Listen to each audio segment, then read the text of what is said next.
big fan of found footage horror. So getting to talk to somebody who actually got to get a chance to make a film like this was great. Very excited. Tell us Thank a little bit about the Outwaters to begin with. mm.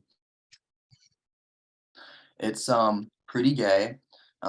It's about a group of people that go into the desert to make music video, and something bad happens to them. Very kind of like slice of life, crossroads, Britney Spears meets something bad. If that makes sense. Just a bit, yeah. I mean, I it keep it is. pretty vague. I yeah, and that's good because actually it's one of those films where it's actually a lot better to really just discover it as you go along. Where did the idea for you to do a found footage movie come from? The original Blair Witch Project's one of my favorite movies. So ever since that came out, I've always wanted to make one in that vein. Um, I also, though, didn't want to make one until I had an idea that excited me in that could be told in that way, believably, or I wanted there to be a good excuse for the camera to keep recording it, for example. Um, but the story really came from the word Outwaters and thinking that is an evocative word that would be a great film title. And so images started coming from that word. And did maybe more of that idea develop as you're shooting? Because you did mention in one of your statements that it was one of the best times that you had shooting this film with your cast. What was that like to shoot it? Because I mean, you're trying to make it as natural as possible, of course, because of you found these memory cards. Yeah, I wanted there to be things on the memory cards that didn't necessarily have anything to do with the horror. Because if you actually find someone's memory cards, there's, in that situation, there would be stuff on it that doesn't relate to the bad things. I thought that was more, that would make the whole thing a little bit more believable. Um, if I don't know if that answers your, Oh or yeah, it definitely does. okay. It's actually I find it to be a really important part of found footage films, like you're saying, to make it believable.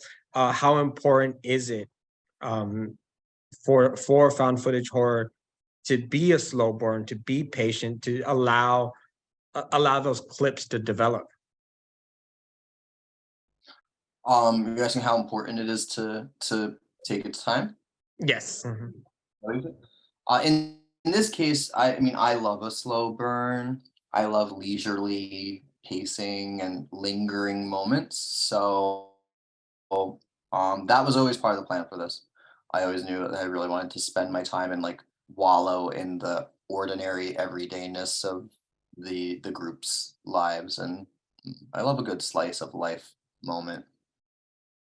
When you do a film like this, obviously the shots are very important of what you decide you're going to show your audience, especially in something where almost it's just as important what's not on screen as to what people can see. How do you go about choosing what your audience can experience at whatever moment?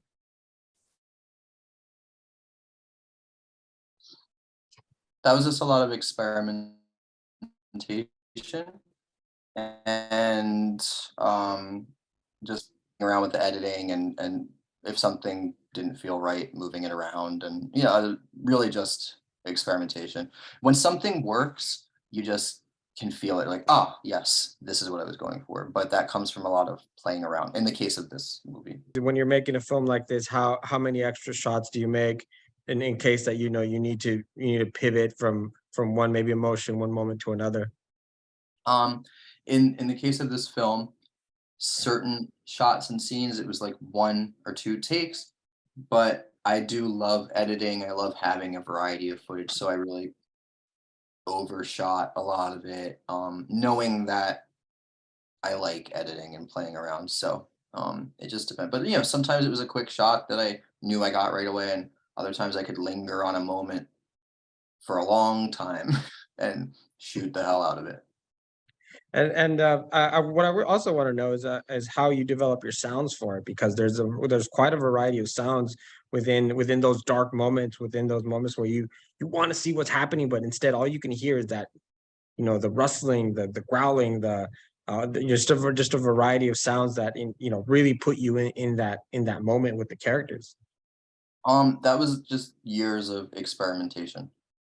Um, Blending sounds, intellectually thinking about, oh, what if the sound of this animal blended with the sound of this wind, and kind of thinking logically about certain sounds, and then finding the sounds and putting them together and seeing what they made. So just a lot of trial and error and playing and experimentation. It's fun.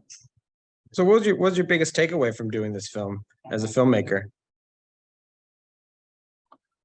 Hmm. You can make something and complete it uh, without someone discovering you, etc. Or obviously you have to use what resources you have and figure out a story around them. But I guess, yeah, I guess I proved to myself that I could make a real movie and get it officially completed. Yeah. Well, it's definitely real, because I know for a fact that it's playing in my market, where I'm not a Fresno, and I know that it's playing in one of our theaters. So congratulations on that. Thank you. It still doesn't quite feel, it's like kind of weird. It's like, oh, this is this movie I made with my friends. It just doesn't necessarily like feel like a, you know what I mean? Well, I think some of those projects are some of the best, because they're passion projects. They're things that you put your heart and soul into it, and then the proof is in the pudding. Do you feel that way? I don't know. I don't know. I just tried to make it good. Mm. Well, with found footage films, sometimes the grittier, sometimes when it looks, less produced, the better. And I Mhm. think, and your film delivers quite a few moments where, yeah, I'll let the audience go ahead and enjoy that on their own. Yeah. Thank you. All right, Robbie, it's been nice to talk to you. Congratulations again on the Well, film, thanks and a lot. we look forward to talking to you on the next one. Yay. Have a great day. All right, thanks. You too.